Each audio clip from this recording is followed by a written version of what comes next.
Ja sam Hadžić Milojko, profesor istorije iz osnovne škole Milan Đ. Miličević u Beogradu Medaković. Danas ćemo raditi lekciju Kraj rata u Jugoslaviji 44-45. godina.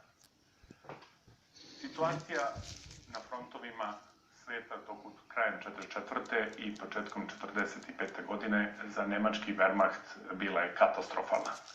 Saveznici su se napredovali na svim frontovima, ekonomska baza Nemačke se urušavala samo za sebe, veliki gradovi Nemačke su bombardovani od strane savezničke avijacije, a Crvena armija se nalazila već na domaku Berlina.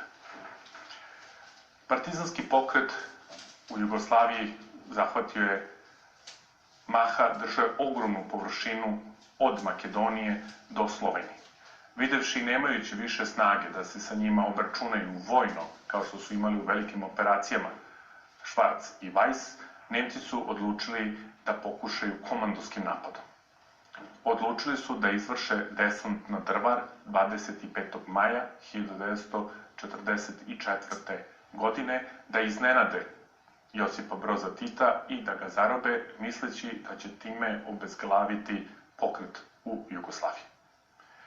Za desant na Drvar, pored nemačkih jedinica koji će kopnenim putem krenuti ka unutrašnjosti ka Drvaru, pripremljene su specijalne nemačke jedinice koje će se spustiti u Drvar i obaviti zadatak i održati svoje položaje dok ne dođu tenkovski klinovi, dok se ne probiju ka Drvaru.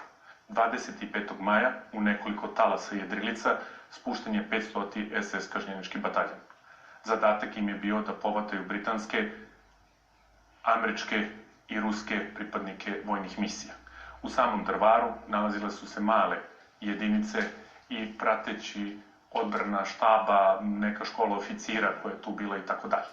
Borbe su se rasplamsale, 6. Lička je bila najbliža, pritrčala je u pomoć.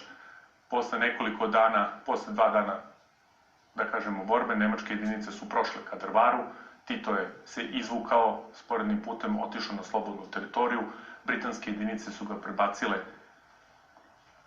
pod svoju zaštitu i to je bio poslednji pokušaj Nemaca da preokrenu rat u svoju korist. U julu mesecu